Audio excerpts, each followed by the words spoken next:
Hello and welcome to my stream.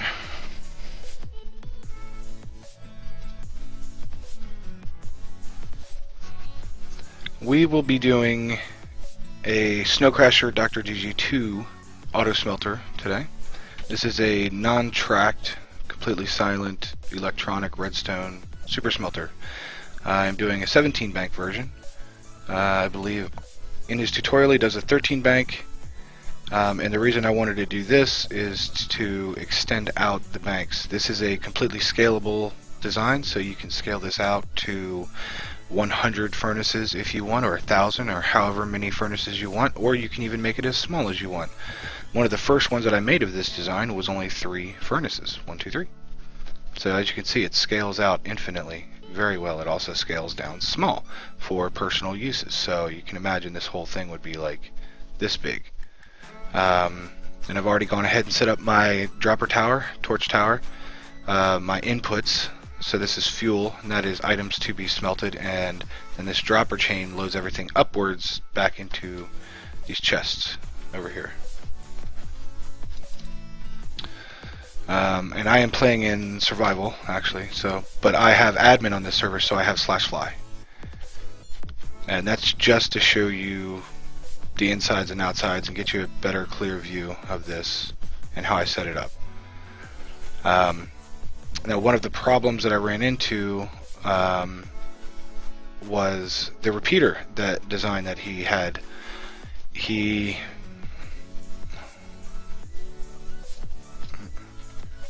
me go ahead and I'll just do this and show you how he had his set up.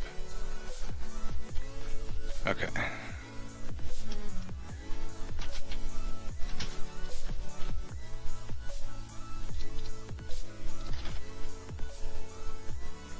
I believe it was this way. So he has his repeater set up this way in his video. He's like, well, if you want to add more banks, just add a repeater in line and just do something like that. Well, that's actually not going to work. That is going to keep all of your repeaters powered. It's going to make a loop. So it's basically acting as a clock, and it's going to keep everything powered and it will not shut off that way. So I figured out a really easy way to make that work. So I'm just using half slabs here. Oh, I'm gonna need that redstone back. Come back here.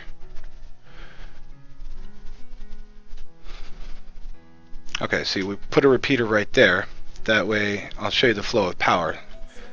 The flow of power, as soon as something comes down into these hoppers here, it's going to trigger this comparator, which is going to turn on this signal, and this signal is going to flow in this direction. Then it's going to hit this torch tower and go and power this block, and it's going to power this entire block here. This one torch tower jumps the arc, powers this redstone, which powers this entire block. Now this torch tower is inverted, so it's not going to show you that it's on, but it is actually on. So then the power jumps this way across here and powers this block, but because it's inverted right now, it's not powering. And then the electricity or redstone, whatever, goes off in this direction. Alright? So we want our power to come in basically and go this direction. Now if I were to do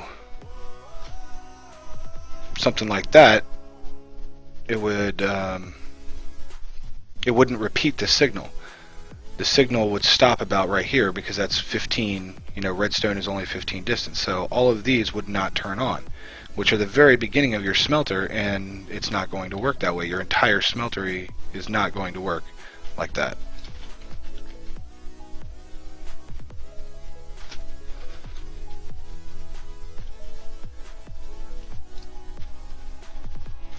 So instead, I put a repeater here. And that repeater is going to boost the rest of this signal down here. So this repeater will go another 15. 1, 2, 3, 4, 5, 6, 7, 8, 9. And then potentially could go all the way to 15 down here. Because the repeater is just a 15 redstone signal booster. So we got that side powered, so now we just have to hook this back up, right? So it powers this furnace this way. And then we'll additionally run another line over here so it powers this repeater. And then it goes off that way. So now this is actually working as a repeater. It's the only way that I could figure out a way to repeat that signal without turning one of these furnaces off, and because you need all the furnaces and all the hoppers to work. So this is my design for making the infinite, scalable Snocrasher DrDG2 build. That's how you would make it infinite, and he does not show that in his videos. He's just like, well, just put a repeater here and you blah blah blah, and something like that.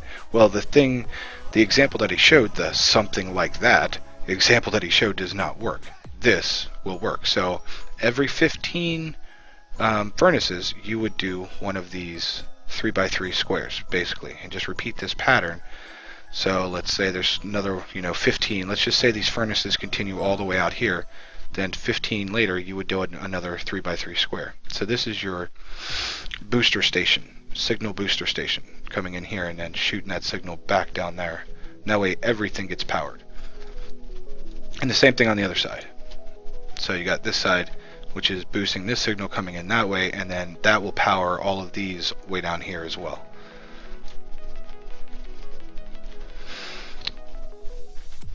So here's my fuel chest, items to be smelted, and my output chest.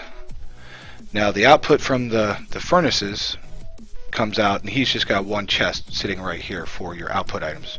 But if you continue that out, and you stick a dropper system pointing upwards, you can pipe that up to a chest. So all this is built in my basement, basically. And you do a comparator out into a block, and then you repeat block, repeater, block, repeater, block. So this repeater is actually powering this block, and this repeater is powering that block and into that block. So you make a little clock. This is a dropper clock, right? And then you have a torch tower, which sends the power up each individual row, right? Because droppers work on a pulse. So every single time an item goes through the hopper into here, it's not going to work without being powered. And it's a pulse that actually triggers it. So power either on all the time or off all the time is not going to make these items go up. It's only the pulse when it turns on for a split second. So that on time split second is what then makes it go up, and then this gets pulsed and it pushes it up, and this gets pulsed and pushes it up all the way down the line. And I don't think I actually have any more cobble examples. Oh, I have fish.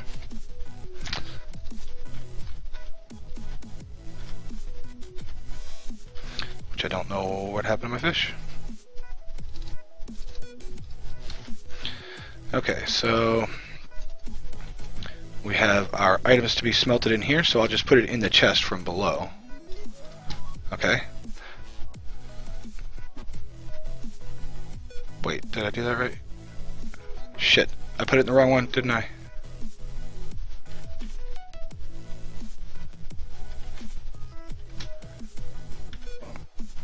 No, that's right, items to be smelted. Okay, so as the fish are going through here, and they are slowly going through here, it turns on the comparator, because comparator knows that something is in here. Flips that switch, that turns on, power gets boosted all the way down here. Yes, you'll also need a repeater right here and right there on the other side.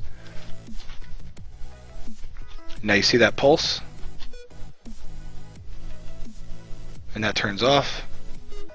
And you see that pulse? Because that means that items, this comparator only pulses when all the hoppers are filled. So right now it is filling all these hoppers.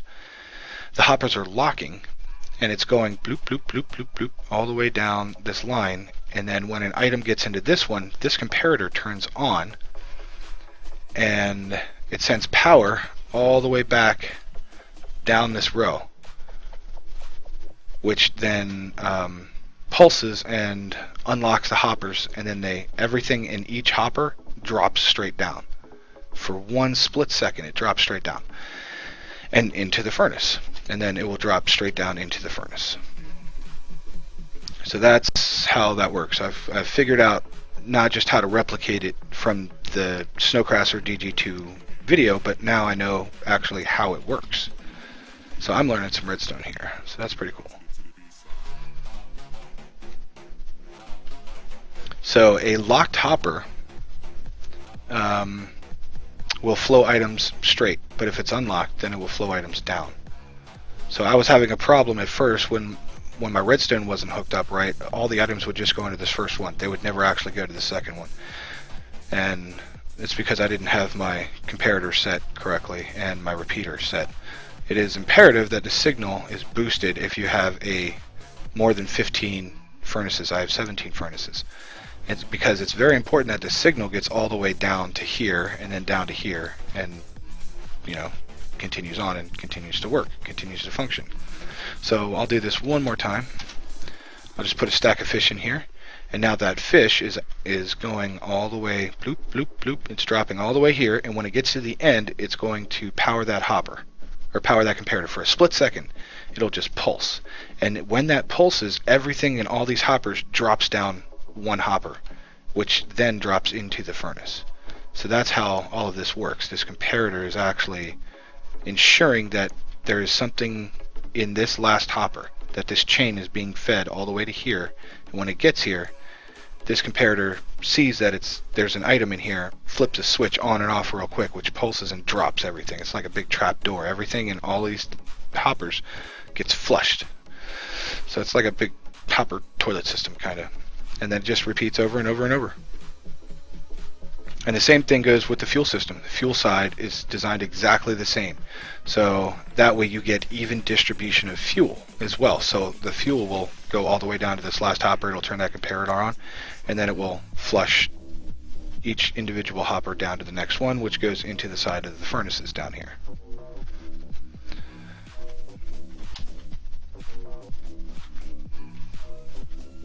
And as you can see, the pulsing of the items that have already been smelted will come through this hopper, and you can see a comparator here. So when an item gets put into here, it pulses this one time, just one time, and which pulses this. And as long as this one is pulsing, it means things are going up, up, up. That's what all these pulses are.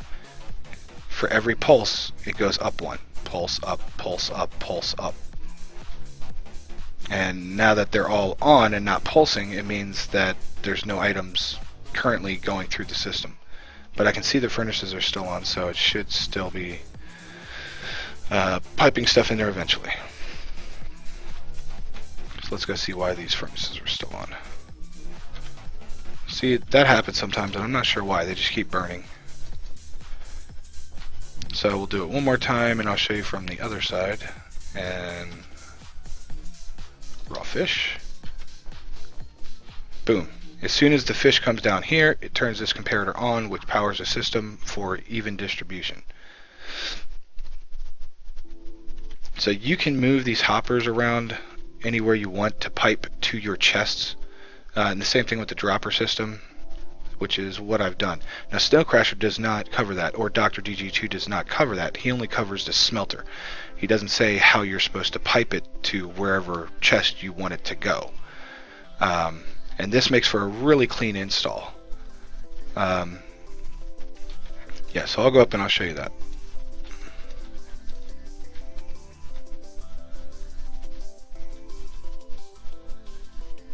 So this is what it looks like from up top. Really, really clean. Fuel, items to be smelted, and smelted items. That's it. Boom. So anytime you want something, as long as your stuff, your fuel, as long as your furnaces have enough fuel, anything you put in here will automatically show up here after it's been smelted.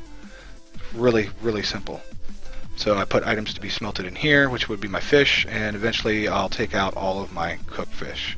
Or stone if you're going to smelt cobble into stone. Or whatever, iron, whatever. And this is a legitimate survival world. This is my legitimate survival build in my treehouse. This is my huge willow tree that Adam 3RR6 built. So this is our survival world. So this is a real survival world. So the smelter is working perfectly as long as you follow the directions and you know a little bit of redstone and you know how to make it longer than 15 banks. If it's your first time and you're not familiar with redstone, I would recommend that you do not do a furnace and a super furnace. I don't know what you would call that. don't make a bank that's more than 15 furnaces long. Otherwise, you're going to have to boost it with repeaters, as I've done here. So because mine is more than 15 long, I had to boost this signal with repeaters, and I also had to come over here and boost this signal going in this direction with 2 more repeaters. That way this furnace on this line is not left out, and if this one was left out, it would basically break the entire system. You would never get anything past this point going in this direction to work. So it's kind of like an all or nothing kind of thing. It's either gonna work and everything's gonna work great, or you're gonna have little slices that have problems. So yeah, I thought this was really neat, and I built this off of the YouTube video that Snocrasher and DrDG2 did. I suck at redstone, so I did not come up with this idea myself. I did improve it with my own dropper system going up and my own hoppers coming down, because hoppers are gravity fed, so as long as the chests are above the hoppers, it will just gravity bleed down, and you can just direct those in any direction that you want to feed into. The dropper system on your output chest has to go up. You can do a water item elevator as well, yes, sure, but I prefer droppers because I can make a little dropper clock and power torch tower. It's really simple, works perfectly. There's absolutely nothing wrong with this. That's all you need right there. And yes, these 2 blocks here are necessary because they transfer power in a square, in a circle. So those are necessary. You could use redstone. Yeah, you could replace these blocks with redstone, but for fragility, because if you accidentally misclick on the ground, you're going to break your redstone, but you're not going to do that if you hit a block. So that's why I do blocks. And you don't waste redstone. You've got plenty of blocks around. You can use anything you want. So that is my real world example of the Snocrasher DrDG2 scalable silent auto-smelter industrial furnace thingy. And I'm going to post this video up to Snocrasher and DrDG2 and show them exactly how I've done the repeater setup and how you can pipe out to a little cleaner installation location using droppers and hoppers. And that's all the video that I wanted to make today.